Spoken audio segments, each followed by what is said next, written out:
بسم اللہ الرحمن الرحیم نحمدہ ونصلی ونسلم علی رسولہ الکریم۔ 28ویں سپارے میں سورۃ المجادلہ اور سورۃ الحشر، سورۃ الممتحنہ، سورۃ الصف اور سورۃ الجمعہ، سورۃ المنافقون، سورۃ التغابن اور سورۃ الطلاق اور سورۃ التحریم، یہ صورتیں ہیں، اور الفاظ اور کلمات کے اعتبار سے قدر مختصر صورتیں ہیں۔ پچھلے سپاروں میں طویل صورتیں ہیں اور ان آخری سپاروں میں مختصر صورتیں ہیں، اور ان صورتوں کی ایک عجیب خصوصیت ہے کہ ان صورتوں میں کلمات اور الفاظ مشکل ہیں۔ سب سے زیادہ کلمات مشکل آخری سپارے میں، یاد اور حفظ کرنے کے اعتبار سے بہت آسان ہے، لیکن الفاظ اس کے بہت مشکل ہیں۔ یہاں سورۃ المجادلہ یہ مدنی صورت ہے۔ اس صورت کی خاص خصوصیت ہے کہ اس کی ہر آیت میں لفظ اللہ آیا، ہر آیت میں، اور کل 37 مرتبہ لفظ اللہ اس صورت میں ذکر ہوا ہے۔ یہ اللہ پاک کی عظمت اور اللہ کی ہیبت اور اللہ کے جلال کی طرف اشارہ ہے، اور ابتدا میں ایک عجیب قصے کی طرف اشارہ ہے۔ حضرت صلی اللہ تعالی علیہ وسلم پر ایمان لانے والے صحابہ جان نثاران اور رسول پاک صلی اللہ تعالی علیہ وسلم کی ہر بات کو دل و جان سے تسلیم کرنے والے مرد بھی تھے، خواتین بھی تھیں۔ ان خواتین میں سے ایک خاتون خولہ بنت ثعلبہ رضی اللہ تعالی عنہا، یہ آئی حضرت صلی اللہ علیہ وسلم کے پاس اور کہا، اللہ کے رسول، میرے شوہر نے میرے ساتھ زہار کر لیا ہے۔ زہار زمانہ جاہلیت میں طلاق تھا کہ زہار کوئی آدمی بیوی سے یوں کہتا کہ تو میرے لیے میری ماں کی طرح ہے، تو یہ جملہ طلاق کا سمجھا جاتا تھا اور بیوی ہمیشہ کے لیے حرام ہو جاتی تھی۔ حضرت عائشہ رضی اللہ تعالیٰ عنہ ارشاد فرماتی ہیں کہ نبی صلی اللہ علیہ وسلم کے پاس آئیں اور سرگوشی سے بات کر رہی تھی، مجھے بھی سمجھ میں نہیں آ رہی کہ کیا کہہ رہی ہے۔ آپ علیہ السلام سر نیچے جھکائے ہوئے، کان رکھے ہوئے سن رہے ہیں، اور خولہ کوئی سرگوشی کر رہی ہے آپ علیہ السلام کے پاس، اور کہہ رہی ہے، اللہ کے رسول آپ اس کا کچھ حل نکالیں۔ نبی علیہ السلام نے ارشاد فرمایا، تو طلاق ہو گئی ہے۔ کہ اللہ کے رسول، چھوٹے بچے ہیں، اگر ان بچوں کو میں اس کے سپرد کر دیتی ہوں، اوس بن صامت شوہر کا نام تھا، تو اگر ان کے سپرد کر دیتی ہوں تو وہ ان کی تربیت کون کرے گا؟ خود لے لیتی ہوں تو بھوک سے مر جائیں گے۔ تو اے اللہ کے رسول کوئی حل نکالیں۔ آپ نے پھر ارشاد فرمایا، نہیں، طلاق تو ہو گئی ہے، وہ تم سے جدا ہے، ہمیشہ کے لیے جدا ہے۔ پھر اس نے زاری کی، اللہ کے رسول آپ کوئی حل نکالے۔ نبی علیہ السلام نے ارشاد فرمایا، حکم تو یہی ہے۔ پھر انہوں نے کہا، اچھا میں اپنے رب سے ہی شکایت کرتی ہوں۔ بس یہ کہنا تھا کہ پیچھے ہٹی، اور بس دل میں پتہ نہیں کیا کلمات انہوں نے اللہ سے، کن کلمات میں مناجات کی۔ ابھی تک وہ باہر نکلی ہی نہیں تھی کہ حضرت جبریل علیہ السلام یہ آیات لے کے آگے، کہ آج سے پہلے تو ضابطہ اور قانون یہی تھا کہ کوئی اگر اپنی بیوی سے زہار کرتا ہے تو ہمیشہ اس کے لیے حرام ہو جاتی ہے، لیکن آج اس خولہ بنت ثعلبہ کی وجہ سے اس کے دکھ اور درد کو اللہ نے سنا ہے، اس کی فریاد کو اللہ نے سنا ہے، لہذا آج سے یہ قانون ہے کہ کوئی آدمی اپنی بیوی سے زہار کر لیتا ہے، پھر اگر رجوع کرنا چاہتا ہے تو ایک غلام آزاد کرے، اور اگر غلام نہ ہو سکے فصیام شہرین متتابعین من قبل ان یتماسا، ہم بستری سے پہلے مسلسل 2 ماہ کے روزے رکھے، اور اگر یہ بھی نہ ہو سکے تو فإطعام 60 مسکینا، 60 مسکینوں کو 2 وقت کا کھانا کھلائے۔ یہ کفارہ بتا دیا زہار کا۔ تو آپ علیہ السلام نے خولہ بنت ثعلبہ کو بلایا اور یہ آیت سنائی۔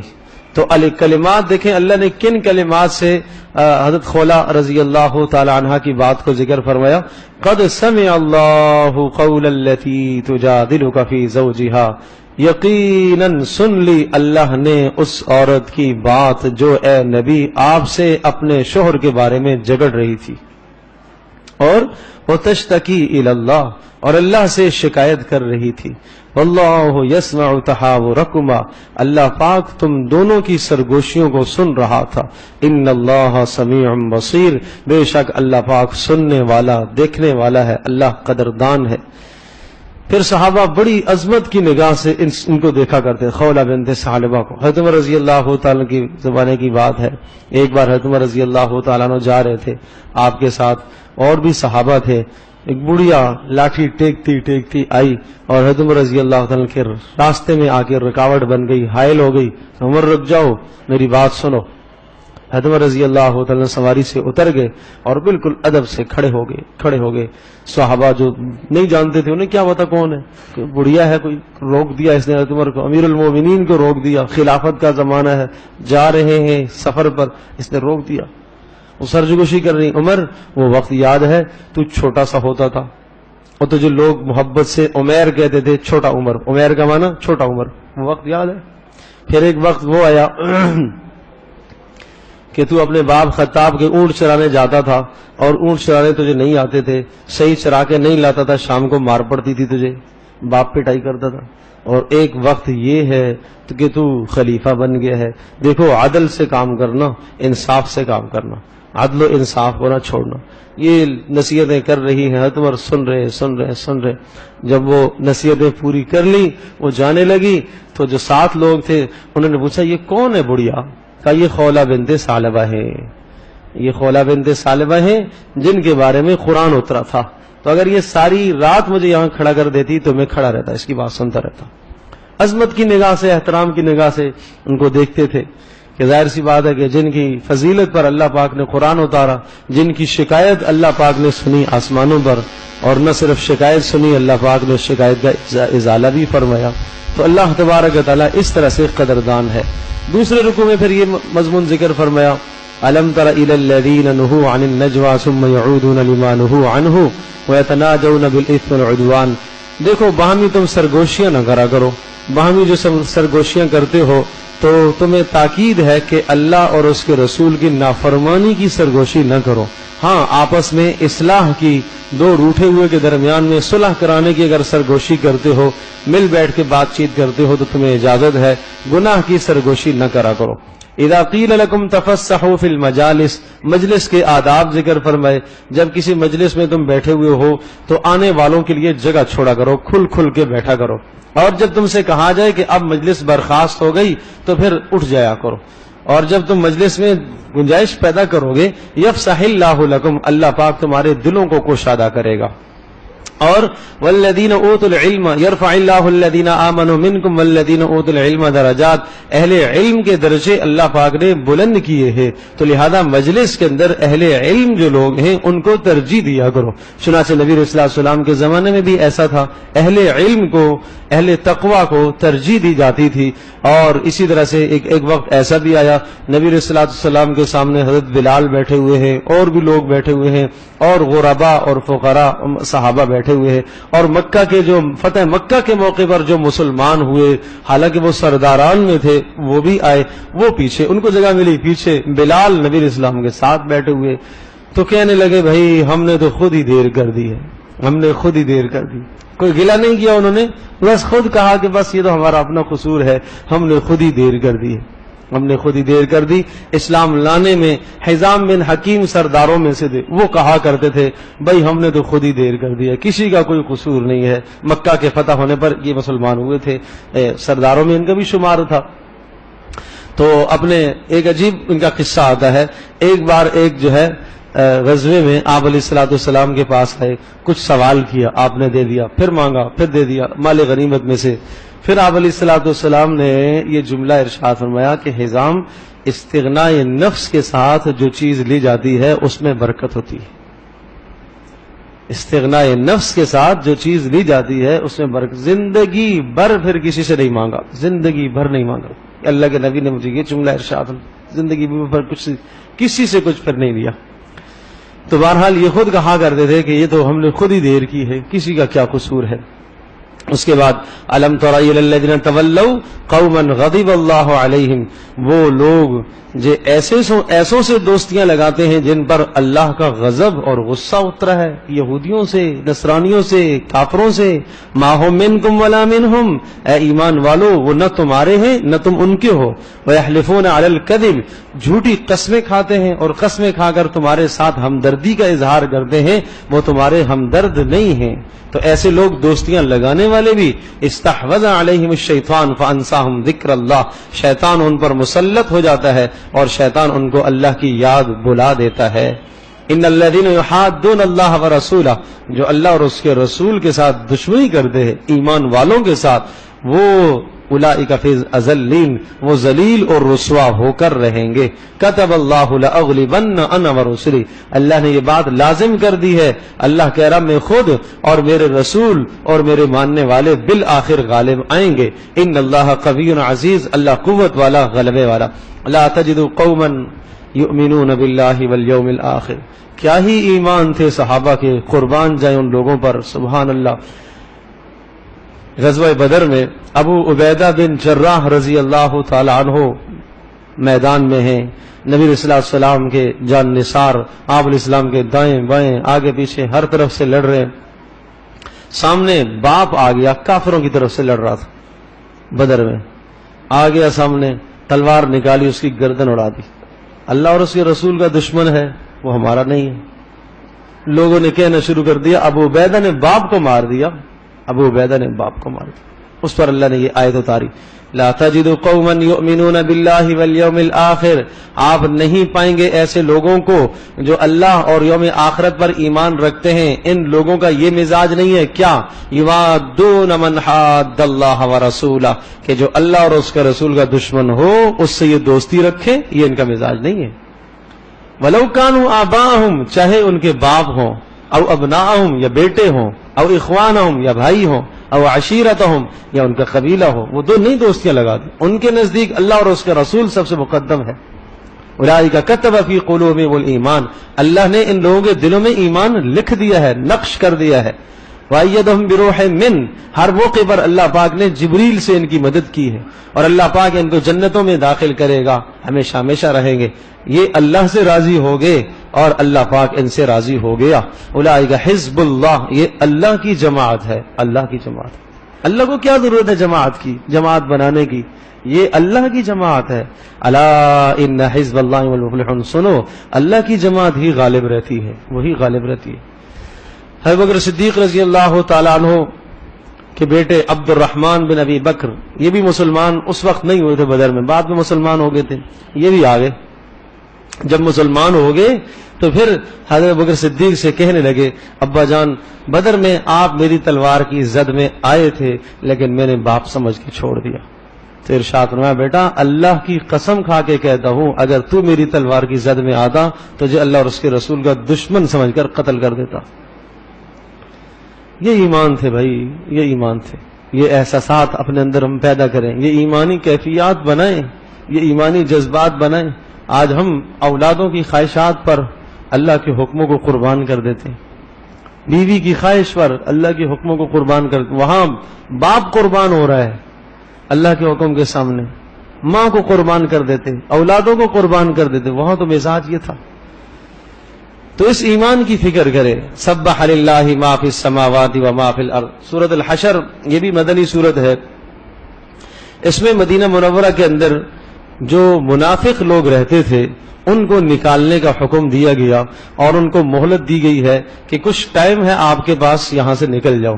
یہ اشارہ اس بات کی طرف ہے کہ کسی بھی جگہ پر جب اسلامی سلطنت قائم ہوتی ہے اور اسلامی ریاست بنتی ہے تو اس اسلامی ریاست کو برقرار رکھنے کے لیے مسلمانوں کا دین اور ایمان اور مذہب برقرار رکھنے کے لیے ضروری ہے کہ کافروں سے اختلاط نہ ہو. اگر کافروں سے اختلاط ہوگا تو تمہاری اسلامی ریاست بھی برقرار نہیں رہے گی اور تمہارے عقائد اور نظریات بھی برباد ہو جائیں گے. اور حکومت وقت کی ذمہ داری ہے کہ جو تمہارے ملک میں اگر غیر مسلم آ کر تمہارے قوانین کی پابندی کر کے رہ رہے ہیں تو ان کی تمام تر نگہداشت کرنا وہ ٹھیک ہے، تمہاری ذمہ داری ہے، اس لیے کہ انہوں نے تمہیں ٹیکس دیا ہے، ذمہ داری ہے. لیکن اس کے ساتھ ساتھ یہ بھی ذمہ داری ہے تمہاری کڑی نگاہ رکھنا کہ مسلمانوں کے عقائد اور نظریات کو کہیں خراب نہ کرے.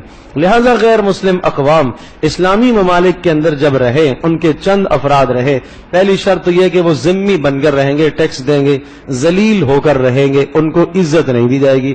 اور قانون یہ بتایا کہ اگر مسلم راستے سے جا رہا اور سامنے سے وہ تمہارا ذمہ آ رہا جو تمہارے ملک میں رہ رہا ہے غیر مسلم، راستہ اگر تنگ ہے ایک طرف اور ایک طرف کشادہ ہے تو اس کو تنگ راستے پر جانا ہے، مسلمان کو کشادہ راستے پر چلنا ہے.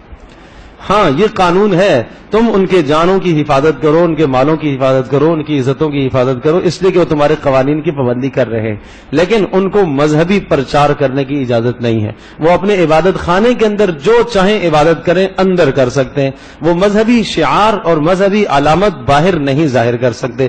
جیسے مسلمانوں کی مساجد ہیں، دور سے نظر آتی ہیں اور اس کی شناخت ہے، اس کا ایک مینارہ اس کی شناخت اور علامت ہے، اس طرح سے غیر مسلم اپنے عبادت خانوں پر اس قسم کی جو ہے چیزیں آویزان نہیں کر سکتے. یعنی اسلامی ریاست کے اندر ان کو اس چیز کی اجازت نہیں ہے، اسلام اس سے روکتا ہے. وہ سلیب نہیں لٹکا سکتے، یہ تمام چیزوں کی پابندی ہوگی. ہاں اپنے عبادت گاہوں کے اندر جو چاہیں کریں، جس طرح سے چاہے بات کریں، اپنے مذہب کو، اپنے مسلک کو مسلمانوں میں پرچار نہیں کر سکتے، پھیلا نہیں سکتے، دعوت اس کی نہیں دے سکتے، اپنے تئیں جو مرضی کریں. تو یہ ان قوانین کی اگر پابندی کر کے وہ رہے تو وہ بھی رہ سکتا ہے، لیکن اس کو طاقت نہیں حاصل ہونی چاہیے، اس کو عہدہ اسلامی مملکت کا نہیں ملنا چاہیے، اس کو کسی کلیدی عہدے پر فائز نہیں کیا جائے گا، اس کو بڑے عہدے پر نہیں لایا جائے گا جس سے مسلمانوں کے معاملات میں انتشار پیدا ہو. تو یہود مدینہ کے اندر آباد تھے اور آن حضرت صلی اللہ علیہ وسلم جب ہجرت کر کے وہاں تشریف لے گئے اور مدینہ منورہ ایک اسلامی ریاست بن گئی. دنیا میں تاریخ میں دو ملک ہیں، ایک مدینہ منورہ اور ایک ہمارا ملک پاکستان، جو اسلام کے نام پر بنے، جو اسلام کے نام پر، جو لا الہ الا اللہ کے نام پر بنے. اللہ کرے ہمارا ملک بھی اسی طرز پر ہو جائے جیسے رسول پاک صلی اللہ علیہ وسلم نے مدینہ منورہ میں اسلام کی بنیاد رکھی تھی اور اسلامی ریاست کو قائم فرمایا تھا. تو خیر یہودیوں کو پھر وہاں سے نکالا گیا، مہلت ان کو دی گئی ہے کہ چند دنوں کی مہلت ہے اور یہاں سے تم نکل جاؤ، اور اگر نہیں نکلتے تو اس کے بعد نکالے جاؤ گے. کچھ نکلے، کچھ رہ گئے، جو رہ گئے پھر ان کو نکالا گیا اور ان کے گھروں کو مسمار کیا گیا، ان کے باغات کو کاٹا گیا اور اسی طرح سے ان کی کھیتیوں کا حشر نشر کیا گیا. کہا یہ اللہ کا حکم ہے، اللہ کا حکم ہے، لہذا کوئی کسی قسم کا اشکال اور اعتراض نہ کرے کہ ایسا کیوں ہوا. اللہ کی مرضی ہے، اللہ کی دھرتی ہے، اللہ کی زمین ہے، یہاں قانون اسی کا نافذ ہوگا، اللہ ہی کا نافذ ہوگا. وما افاء اللہ علی رسولہ، اللہ نے اپنے رسول کو ان کافروں پر مسلط کیا اور اللہ پاک نے کافروں کے دلوں میں رسول کا ایسا روب ڈال دیا کہ وہ خود ہی ڈرنے لگے. اور اس کے بعد ایمان والے صحابہ جو انصار تھے، مدینہ میں آباد صحابہ تھے، ان کے فضائل کو ذکر فرمایا. اللہ پاک نے ان کے لیے بھی بڑی عظمت رکھی ہے کہ جنہوں نے مہاجرین کو پناہ دی، نبی پاک صلی اللہ تعالی وسلم کو انہوں نے پناہ دی اور مدینہ میں انہوں نے رکھا اور ہر قسم کی جو ہے ان پر جان مال سب نچھاور کیا. وَيُؤْثِرُونَ عَلَىٰ أَنفُسِهِمْ وَلَوْ كَانَ بِهِمْ خَصَاصَةٌ، اپنی حاجات ہوتے ہوئے بھی دوسروں کو ترجیح دیتے ہیں. فرمایا یہی کامیاب لوگ ہیں، یہی اچھے لوگ ہیں. اور اس کے بعد كَمَثَلِ الشَّيْطَانِ إِذْ قَالَ لِلْإِنسَانِ اكْفُرْ، انسان کو کیسے شیطان پر غلاتا ہے، گناہ کی طرف مائل کرتا ہے، نماز چھڑواتا ہے، فریضے اللہ کے چھڑواتا ہے، اور جب وہ گناہ کر دیتا ہے تو پھر کہتا ہے انی بریء منک، مجھے تو اللہ سے ڈر لگتا ہے. بھائی شیطان بھی ظالم کہتا ہے مجھے اللہ سے ڈر لگتا ہے. یہ اس کا کہنا استہزاء اور مذاق کی وجہ سے ہوتا ہے. اب تو نے جب انسان نافرمانی کر بیٹھتا ہے اور اس کو ایک پٹڑی پر ڈال دیتا ہے، گناہ کے راستے پر ڈال دیتا ہے، تو پیچھے ہٹ جاتا ہے اور اس کو اطمینان ہو جاتا ہے کہ اب یہ میرے راستے پر چل پڑا ہے، اب کافی اس پر محنت ہو چکی ہے. پھر جب دوبارہ وہ دینداری کی طرف آتا ہے تو دوبارہ سے محنت کرتا ہے شیطان ظالم، پھر اس کو ورگلانے کی کوشش کرتا ہے. تو کہاں ایسے دونوں شیطان کا بھی اور جس کو اس نے ورگلایا ان دونوں کا انجام جہنم ہی جہنم ہے. اگر بغیر توبہ کیے مومن بھی مرے گا تو اس کا بھی یہی انجام ہے. لو انزلنا هذا القرآن على جبل، اس قرآن کی عظمت کو ذکر فرمایا. اتنی عظمت ہے، اتنی عظمت ہے اور اتنی ہیبت اور جلال ہے، اگر ہم اس کو پہاڑ پر اتار دیتے اور پہاڑ میں ایسا شعور اور عقل رکھتے جیسا انسانوں کو شعور دیا، لرأيته خاشعا متصدعا، تو دیکھتا پہاڑ جھکا ہوا ہوتا اور اللہ کی ہیبت سے ٹکڑے ٹکڑے ہو جاتا. اتنی عظمت والی کتاب اللہ پاک نے ہمیں عطا فرمائی ہے، تو اللہ پاک ہمارے دلوں کو اس کے ذریعے سے بدلے اور اللہ سے مانگا کرو۔ یا ایھا الذین آمنوا لا تتخذوا عدوی وعدوکم اولیاء تلقون الیہم بالمودہ، دوبارہ تاکید آئی ہے۔ اور سورۃ الممتحنہ کا جو مین مرکزی مضمون ہے وہ یہی ہے، کافروں سے موالات نہ اختیار کرو، کافروں سے دوستیاں نہ رکھو۔ اس کا جو پس منظر ہے وہ بھی بڑا عجیب ہے۔ جب رسول اکرم صلی اللہ تعالی علیہ وسلم نے مکہ پر حملے کا ارادہ فرمایا، لشکر لے کر جانے کا ارادہ کیا، چونکہ صلح حدیبیہ میں 10 سال کی جنگ بندی کا اعلان ہوا تھا، لیکن مشرکین نے اس کی خلاف ورزی کی، تو اس خلاف ورزی کے بعد پھر یہی اعلان تھا اللہ پاک کی طرف سے۔ تو ایک صحابی ہیں حاتب بن ابی بلتع رضی اللہ تعالیٰ عنہ، بدری تھے، بدر میں شریک ہوئے تھے۔ انہوں نے نبی علیہ الصلوۃ والسلام کے اس راز کو فاش کر دیا، اور ایسے فاش کر دیا کہ ایک خط لکھ دیا اور ایک عورت کو دیا اور کہا کہ جاؤ جا کے سرداران مکہ کو یہ دے دینا۔ چنانچہ نبی علیہ الصلوۃ والسلام کو بذریعہ وہی اس کی اطلاع دے دی گئی۔ آپ علیہ السلام نے حضرت علی رضی اللہ تعالیٰ عنہ، حضرت مقداد کو، ان دونوں کو بھیجا، جاؤ فلاں جگہ سے ایک عورت جا رہی ہے، اس کے پاس ایک خط ہے، وہ لے کے آؤ۔ دوڑتے بھاگتے گئے، اور خوخاخ جگہ کا نام ہے جہاں آپ نے نشاندہی فرمائی، اس حلیے کی عورت ہے، اس کے پاس خط ہے۔ چنانچہ یہ پہنچ گئے، جا کے اس سے کہا کہ خط نکالو، اس نے کہا میرے پاس نہیں ہے۔ پھر ڈانٹا، ہے تیرے پاس، اللہ کے نبی نے جو کہا ہے تو کیوں نہیں ہو سکتا، ہوگا ضرور۔ تو پھر جب اس کو ڈانٹا جھڑکا تو اس نے نکال کے دیا، چٹیا کے اندر باندھا ہوا تھا، اندر ادھر سر میں باندھا ہوا، نکال کے دیا۔ آپ علیہ السلام کے پاس وہ لائے، خط کھولا گیا، اور صدیق بھی بیٹھے، عمر فاروق رضی اللہ عنہ، علی بھی ہیں، عثمان بھی ہیں، اور بھی جلیل قدر صحابہ ہیں۔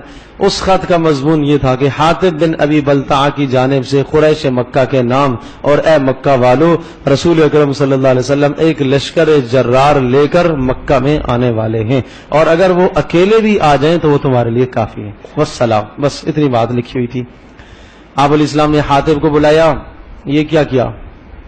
عمر نے تلوار نکالی، اللہ کے رسول اجازت دیں، منافق ہے، میں گردن اڑا دوں اس کی۔ آپ نے فرمایا دعہ فإنہ بدری شہید بدرن، یہ بدر میں شریک ہوئے، کیسے قتل کرو گے اس کو؟ نہیں۔ آپ علیہ السلام نے ان سے پوچھا کہ حاتب یہ کیا کیا آپ نے؟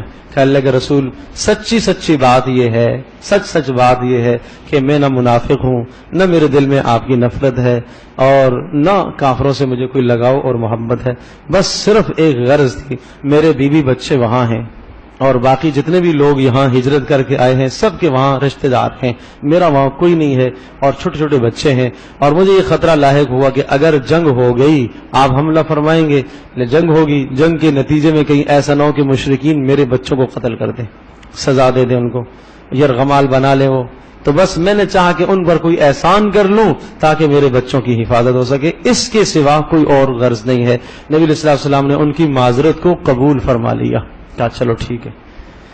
تو پتہ چلا کہ اہل علم اور اہل فضل کی کوتاہی کو درگزر کیا جاتا ہے، معاف کر دیا جاتا ہے، درگزر بتقاضۂ بشر، انسان ہونے کے ناطے سے اگر کوئی غلطی اور کوئی قصور ہو بھی جائے تو آدمی درگزر کر دے۔ حضرت صلی اللہ علیہ وسلم نے خود یہ بات ذکر فرمائی ہے کہ اہل علم اور اہل تقوی اور اہل فضل کی کوتاہیوں سے درگزر کرتے رہا کرو، درگزر کرتے رہا کرو۔ اللہ پاک کو جب درگزر کرنا پسند ہے تو تم کیوں نہ درگزر کرو گے؟ آج تم کسی سے درگزر اور نظر انداز کرو گے تو اللہ تبارک و تعالیٰ تمہاری کوتاہیوں کو اور غلطیوں کو معاف کرے گا۔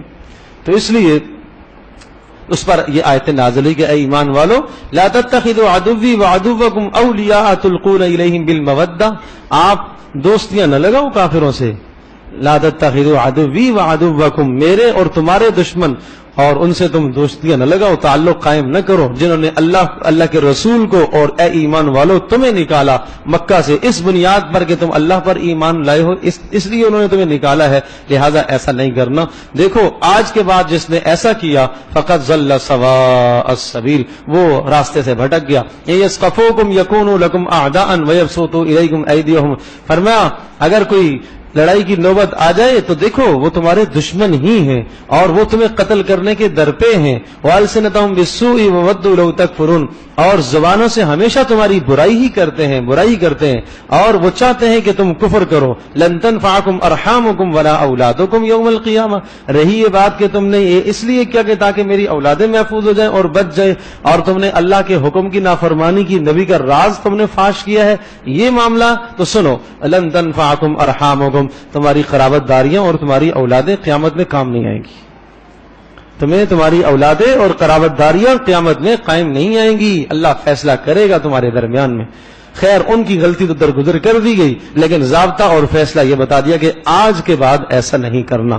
ہاں اللہ پاک نے پھر ضابطہ دوسرا یہ ذکر فرمایا، لا ينهاكم الله عن الذين لم يقاتلوكم في الدين، ایسے کافروں سے، ایسے نافرمانوں سے، کافروں سے اللہ پاک تمہیں نہیں روکتا کہ جو تم سے لڑ نہیں رہے اور جنہوں نے تمہیں تمہارے گھروں سے بھی نہیں نکالا، اور اسی طرح سے ان کے ساتھ تمہیں اللہ اجازت دیتا ہے تعلق کی، دوستی کی نہیں، تعلق کی، کیا ان تبروہم، کہ بس تم ان کے ساتھ احسان کرو بس۔ لیکن وہ کافر جو تمہارے ساتھ جنگ میں برسر پیکار ہے اس کے ساتھ تو احسان کرنے کی بھی اجازت نہیں ہے، لیکن وہ کافر جو تمہارے اڑوس پڑوس میں رہ رہا ہے، مسلمانوں کے لیے موذی نہیں ہے، مضر نہیں ہے، تکلیف نہیں دیتا مسلمانوں کو، تو آپ ان کے ساتھ بھلائی کر لو، اور وہ بھلائی یہ ہے بیمار ہو گیا بیمار پرسی کر لو، ضرورت مند ہے مالی امداد کر لو، یہاں تک حکم ہے۔ یہ تو اس طرح کے کافروں کے ساتھ رکھ رکھاؤ کا حکم ہے، اور اسلام ان کی اس بات کی تعریف کرتا ہے کہ ایسا کرو۔ اسی طرح سے کاروباری لین دین کی بھی تمہیں اجازت ہے، لیکن وہ کافر جو مرتد ہونے کے حکم میں ہیں ان کے ساتھ کاروباری لین دین کی بھی اجازت نہیں ہے۔ اسی طرح سے وہ کافر جو تمہارے ساتھ جنگ میں برسر پیکار ہیں، لڑ رہے ہیں، ان کے ساتھ کاروباری معاملات بھی نہیں کرنے، اس لیے کہ کاروباری معاملات کریں گے وہ سارا مال کا نفع اٹھا کر وہ مال تمہارے خلاف استعمال کریں گے، ان کے ساتھ بھی تعلقات کی تمہیں اجازت نہیں ہے۔ باقی عام جو کافر ہیں ان کے ساتھ تمہیں بس صرف اتنا احسان کا حکم دیا گیا ہے، دلی دوستی جیسے مسلمان سے ہوتی ہے ایسے ہرگز نہیں کرنی، کافروں سے اس قسم کی دوستی نہیں کرنی۔ یا سبح للہ ما فی السماوات و ما فی الارض وهو العزیز الحکیم، سورہ صف۔ ایمان والو وہ باتیں ایسے بلند دعوے کیوں کرتے ہو جو کام تم کر نہیں سکے؟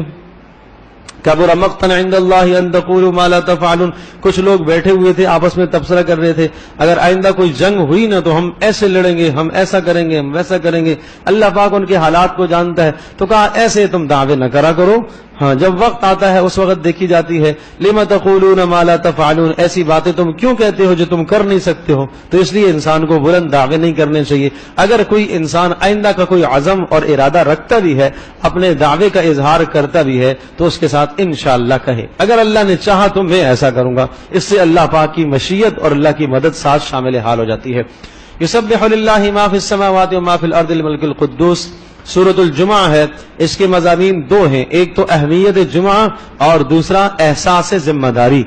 یہ احساس ذمہ داری کا تعلق اہل علم سے ہے، علماء اور جن کے پاس علم ہے اور دین ہے وہ ذمہ داری کو نبھائیں، اور اللہ پاک نے ان کو جو علم عطا فرمایا ہے اس علم کو وہ پھیلائے، اور وہ ایسا نہ بنے جس طرح سے یہود کو اللہ پاک نے تورات کا علم دیا اور انہوں نے کچھ بھی نہ کیا۔ ان کی مثال ایسی ہے جیسا کہ گدھے کے پیٹھ پر کتابیں لاد دی جائیں، اس سے اس کو کوئی فائدہ نہیں ہوتا۔ اسی طرح سے انسان جس کے پاس علم ہے، جتنا اللہ پاک نے اس کو سونپا ہے، عطا فرمایا ہے، اس علم کو وہ آگے پھیلائے، یہ اس کی ذمہ داری ہے۔ اور دوسری بات، یا ایھا الذین آمنوا اذا نودی للصلاۃ من یوم الجمعہ، جب جمعے کی اذان ہو تو اپنے معاملات کو چھوڑ دیا کرو، سب چھوڑ دو اور اللہ کے دربار میں پہنچو، اللہ کے ذکر یعنی جمعے کی نماز اذان کے بعد اب نماز کے لیے آؤ اور خطبے کے لیے آ جاؤ، یہی تمہارے لیے بہتر ہے۔ اذا جاءك المنافقون قالوا نشهد انك لرسول اللہ، امت مسلمہ کو چند نصیحتیں کی اور غور و فکر کرنے کی دعوت دی گئی ہے کہ اپنے دوستوں کو اور دشمنوں کو پہچاننے کی ضرورت ہے، کہ وہ لوگ جو بظاہر تمہارے ساتھ ہمدردیاں، منافق تھے کچھ آپ علیہ السلام کے ساتھ، صحابہ کے ساتھ بڑی ہمدردیاں ظاہر کرتے تھے۔ عبداللہ بن ابی منافقوں کا جو سردار تھا مدینہ منورہ میں، بڑا ٹولہ تھا اس کے پاس، تو اس نے ایک غزوے سے واپسی ہو رہی تھی نبی صلی اللہ علیہ وسلم کی، تو ایک پانی پر ایک انصاری اور ایک مہاجر کی آپس میں کوئی چھپکلش ہو گئی اور معمولی سی بات پر لڑ پڑے اور تلواریں نکل آئی تو انصاری نے کہا یا للانصار، اے انصار میری مدد کرو۔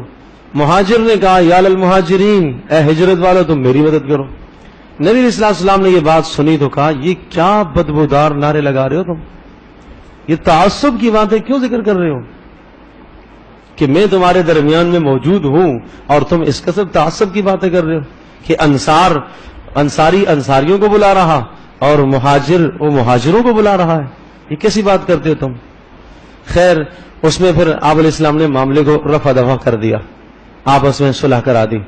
اور اس میں قصہ یہ ہوا کہ غلطی بہرحال مہاجر کی تھی، تو آپ علیہ السلام نے معاملے کو رفع دفع کرا دیا. تو یہ عبداللہ بن ابی جو منافق تھا، اس نے یہ جملہ بولا کہ یہ عجیب لوگ ہیں، سمن کلبہ کا یا اکل کا، کتے کو کھلاؤ کھلاؤ کھلاؤ موٹا کرو، اور جو موٹا تازہ ہو جائے تو تمہیں ہی کاٹے. کہ انہوں نے ہجرت کی ہے، مکہ سے یہاں آئے اور نہتے تھے، خالی ہاتھ تھے، کچھ بھی نہیں تھا، ہم نے ان کو کھلایا پلایا موٹا کیا، آج ہمیں ہی لڑ رہے، ہمارے ساتھ ہی لڑ رہے. اور میں مدینے جاؤں گا تو ان ذلیلوں کو وہاں سے نکالوں گا. یہ جملہ اس نے بولا. حضرت زید بن ارقم رضی اللہ تعالیٰ عنہ سن رہے تھے، انہوں نے سن لیا، سیدھے جا کے نبی علیہ السلام کو کہا اللہ کے رسول اس ظالم نے یہ جملہ، زید چھوٹے تھے، کوئی 10-12 سال کی عمر تھی، تو جا کے کہہ دیا. تو آپ علیہ السلام نے ان کو بلایا عبداللہ بن ابی کو کہ بھائی یہ باتیں بچہ کہہ رہا ہے، اس نے تم نے ایسا کہا. وہ تو قسمیں کھانے لگا، نہیں میں یہ کہہ سکتا ہوں، بولا میں یہ کہہ سکتا ہوں، میں تو آپ کا ہمدرد ہوں، آپ کا خیر خواہ ہوں، میں تو نہیں کہہ سکتا. تو آپ علیہ السلام نے زید سے کہا کہ بیٹا شاید آپ نے صحیح نہ سنا ہو. تو زید کہتے ہیں میرا تو دل اتنا ایسا ہو گیا کہ میں نے سنا ہے، اپنی کانوں سے سنا ہے، اچھا اللہ تو دیکھ رہا ہے. میں نے اللہ سے شکایت کی، اللہ پاک نے پوری صورت اتاری. وہ جو ان کی پول پھٹیاں کھولی ہیں ان منافقوں کی، جو جملے کہے تھے اللہ نے سب بتا دیے. سنو کیا ہے، اذا جاءک المنافقون قالوا نشہد انک لرسول اللہ. یہ منافق آپ کے پاس آتے ہیں اور کہتے ہیں کہ ہم شہادت دیتے ہیں کہ آپ اللہ کے رسول ہیں. ہاں ہاں آپ اللہ کے رسول ہیں، لیکن منافق جو گواہی دیتے ہیں یہ جھوٹ بول رہے ہیں، ایسا نہیں ہے. اور انہوں نے قسموں کو ڈھال بنا رکھا ہے، قسموں کو ڈھال بنا رکھا ہے، اور ان کے دلوں پر اللہ نے مہر لگا دی ہے. اور ان کا حال وَإِذَا رَأَيْتَهُمْ تُعْجِبُكَ أَجْسَامُهُمْ، اور جب ان کی آپ ڈیل ڈول جسم کی دیکھیں تو آپ کو اچھی لگے. آپ وَإِن يَقُولُوا تَسْمَعْ لِقَوْلِهِمْ، یہ بات کریں تو آپ توجہ سے سنتے ہیں، ایسا لگتا ہے کہ جناب اس سے بڑا کوئی خیر خواہ ہے ہی نہیں ہے. كَأَنَّهُمْ خُشُبٌ مُسَنَّدَةٌ، اندر سے ظالم ایسے خالی جیسے کہ کھوکھلی لکڑیاں ہوتی ہیں، اندر کچھ بھی نہیں ہے، ایمان ذرہ برابر اندر نہیں ہے. یحسبون کل صیحۃ علیہم، مدینہ میں جب بھی کوئی آواز لگتی ہے یہ ڈرتے ہیں کہ کہیں میرے خلاف آواز تو نہیں لگ رہی ہے. آپ علیہ السلام جب بھی کوئی لشکر کی آواز لگاتے کہ بھائی فلاں جگہ چلنا ہے تو سب سے پہلے خطرہ ان کو پڑتا کہ ہمارے خلاف تو نہیں ہے کوئی. ہم العدو فاحذرہم، یہ تمہارے دشمن ہیں، ان سے بچو. قاتلہم اللہ، اللہ غرق کرے ان کو. انا یؤفکون، کہاں بھٹکتے ہیں یہ کہ نبی کے ساتھ اس طرح سے دھوکے کرتے ہیں، جھوٹ بولتے ہیں. وَإِذَا قِيلَ لَهُمْ تَعَالَوْا يَسْتَغْفِرْ لَكُمْ رَسُولُ اللَّهِ، اور جب ان سے کہا جائے کہ آئیے اللہ کا رسول تمہارے لیے استغفار کرے، چلو اگر نفاق اختیار کیا رہا اب تک لیکن آ جاؤ توبہ کر لو. لَبَّوْا رُؤُوسَهُمْ، تو سر پھیرتے ہیں، سر ہلاتے ہیں مذاق سے. وَيَصُدُّونَ وَهُمْ تکبر کرتے ہیں. اے نبی آپ استغفار کریں یا نہ کریں اللہ نے ان کو نہیں بخشنا، نہیں بخشنا. 70 بار بھی استغفار کریں گے جب بھی نہیں بخشے جائیں گے. ہم الذین یقولون لا تنفقوا علی من عند رسول اللہ، یہ کہتے ہیں کہ جو رسول کے پاس ہے ان پر خرچ نہ کرو، اور یہ خود نبی کا ساتھ چھوڑ دیں گے. ان کو نہ کھلاؤ پلاؤ، نہ خرچ کرو، یہ خود نبی کا ساتھ چھوڑ دیں گے. ان کو بتا دیں کہ آسمان و زمین کے خزانے اللہ کے پاس ہیں، یہ تمہارے پاس نہیں ہے. اور یہ کہتے ہیں کہ ہم مدینے میں جا کر وہاں سے ہم عزت والے ذلیلوں کو نکالیں گے. عزت والے سے مراد وہ خود تھا اور ذلیل سے مراد مسلمان صحابہ. تو کہا ان کو بتا دو وَلِلَّهِ الْعِزَّةُ، عزت اللہ کے لیے ہے اور اللہ کے رسول کے لیے اور ایمان والوں کے لیے. منافق اس بات کو نہیں جانتے. اے ایمان والوں سنو، لا تلہکم اموالکم ولا اولادکم عن ذکر اللہ، تمہیں تمہاری اولادیں اور تمہارے مال اللہ کی یاد سے غافل نہ کریں، اور جس نے ایسا کیا وہ تو بڑا نقصان والا ہے. سورۃ التغابن کا مضمون نقصان اور خسارے والا دن آنے والا ہے، فتح اور کامیابی کا دن، قیامت، ہار جیت والا دن آنے والا ہے. ایمان والوں اور اعمال صالحہ کرنے والوں کی جیت ہے، اور کافروں اور نافرمانوں اور مجرموں کے لیے ہار ہی ہار ہے. ایک مضمون یہ ذکر فرمایا ان من ازواجکم واولادکم عدوا لکم، تمہاری بیویاں تمہاری اولادیں تمہارے دشمن ہیں. کیا معنی دشمن ہونے کا؟ مطلب یہ ہے کہ اگر یہ تمہیں تمہارے اللہ کی نافرمانی کی طرف ابھارتے ہیں، لے کے جاتے چاہتے ہیں تو یہ دشمن ہے، فاحذروہم، ان سے بچ کے رہنا، وَإِن تَعْفُوا وَتَصْفَحُوا وَتَغْفِرُوا، لیکن یہ معنی نہیں ہے کہ ڈنڈا کے لے کے لڑنا ہے، دشمن ہے تو مارو اس کو، ایسا نہیں، وَإِن تَعْفُوا، درگزر کرتے رہنا، وَتَصْفَحُوا، اعراض کرتے رہنا، وَتَغْفِرُوا، معاف کرتے رہنا، یہ ہوتا رہے، یہ تمہارے لیے آزمائش ہے، یہ ہوگا۔ بیوی تمہیں ایسی بات کا حکم دے گی کبھی کبھی جس میں اللہ کی نافرمانی ہوگی، اولاد کی خواہش ایسی اٹھے گی جس میں اللہ کی نافرمانی ہوگی، لیکن درگزر سے کام لینا۔ انما اموالکم واولادکم فتنہ، تمہارے مال اور تمہاری اولادیں یہ آزمائش ہیں، اور فاتقوا اللہ ما استطعتم، اور جتنی تمہارے پاس استطاعت ہے اتنا اللہ کا ڈر اختیار کرو اور اللہ کے احکام کو سنو اور اطاعت کرو، اور جو اللہ نے مال دیا ہے اس مال میں سے خرچ کرتے رہو، اور جو شخص بخل سے بچا لیا گیا وہ ہے کامیاب۔ یا یہ نبی اذا طلقتم النساء فطلقوهن، ازدواجی زندگی کے کچھ احکام ہیں، گھریلو زندگی کے طلاق کے مسائل اور احکام ذکر فرمائے، اور عدت کے کچھ مسائل ذکر فرمائے۔ اسی طرح سے وہ عورتیں کہ جن کو تم طلاق دے دو تو فرمایا کہ عدت گزارنے تک ان کو اپنے گھروں میں ہی رہنے دو، ان کو نہ نکالو، ان کے نان نفقے کا تم بندوبست کرو، اور اسی طرح سے اگر اس کے بعد جب ان کو تم فارغ کرنا چاہو تو گواہ بنا لو۔ اور باقی رہی یہ بات کہ اگر تم نے تقوی اختیار کیا، اللہ کا ڈر اختیار کیا، ظلم اور زیادتی نہ کی، یجعل لہ مخرجا، اللہ تمہاری مشکل آسان کرے گا، ویرزقہ من حیث لا یحتسب، اللہ پاک تمہیں وہاں سے عطا کرے گا جہاں سے تمہیں گمان بھی نہیں ہوگا۔ اشارہ اس بات کی طرف ہے کہ اگر تم نے طلاق دے دی اور اچھے طریقے سے اور بہترین طریقے سے اگر تم نے طلاق کا معاملہ کر دیا اور ڈرتے ہوئے اللہ کا خوف تمہارے دل میں تھا، ایسا اگر تم نے فیصلہ کیا تو اللہ پاک تمہاری مشکلوں کو آسان کرے گا۔ اور اسی طرح سے وہ عورتیں کہ جن کو ماہواری بڑھاپے کی وجہ سے نہیں آ پاتی یا بچپن کی وجہ سے نہیں آ پاتی، چھوٹی صغر عمر کی وجہ سے بچپن میں ان کا نکاح ہو گیا، ابھی بلوغ کو نہیں پہنچی ہے، ولی نے نکاح کرا دیا، اگر انہیں طلاق ہو جاتی ہے تو ان کی عدت 3 ماہ ہے۔ اور وہ عورتیں کہ جو امید سے ہیں ان کی عدت وضع حمل ہے، بچہ جن لینا، یہ ان کی عدت ہے۔ اور پھر اسی طرح سے فإن أرضعن لكم، اور جن عورتوں کو تم نے طلاق دے دی ہے ان کے پاس اگر تمہارے بچے ہیں اور وہ دودھ پینے والے ہیں تو پھر تم ایسا کرو کہ ان کی اجرت دیتے رہنا، اور اگر وہ نہ دودھ پلانا چاہیں تو تم پھر کسی اور کو مزدوری پر رکھ کر تم جو ہے دودھ پلوانا۔ یہ کوئی 12-13 احکام یہاں پر مذکور ہیں، گھریلو زندگی کے بہت اہم احکام ہیں، وقت مختصر ہے، اس میں ساری تفصیل ہو نہیں سکتی ہے، اور یہ صورت تھی بھی بہت طویل، جیسا کہ سورۃ النساء ہے اتنی لمبی تھی لیکن منسوخ ہو گئی۔ اس کے بعد سورۃ التحریم ہے، حلال کو حلال، جو چیز اللہ نے حرام کہی ہے اس کو تم حلال نہ سمجھو، جس کو اللہ نے حلال بتایا ہے اس کو تم حرام نہ سمجھو۔ تحلیل اور تحریم، حرام اور حلال میں اللہ کے اختیار کو بنیاد بناؤ۔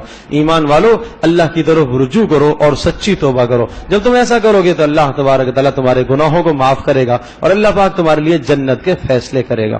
اور اسی طرح سے پھر اللہ پاک نے یہاں 4 مثالیں ذکر فرمائی۔ نوح علیہ السلام کی بیوی، لوط علیہ السلام کی بیوی، دونوں کفر پر تھیں تو ان کے شوہروں کی نبوت نے ان کو کوئی فائدہ نہ دیا، پتہ چلا کہ اپنا عمل سب سے بڑی بنیاد ہے۔ وَضَرَبَ اللَّهُ مَثَلًا لِّلَّذِينَ آمَنُوا امْرَأَتَ فِرْعَوْنَ، اسی طرح سے فرعون کی بیوی آسیہ مومنہ تھی لیکن شوہر کا کفر اس کے لیے کوئی مضر ثابت نہ ہوا، اس کے نے اپنے ایمان کا تحفظ کیا، جان قربان کر دی، اور فرعون ظالم نے اس کو زمین پر لٹا کر کیلیں ٹھوک کر سزا دے دی اور اس طرح سے مار دیا۔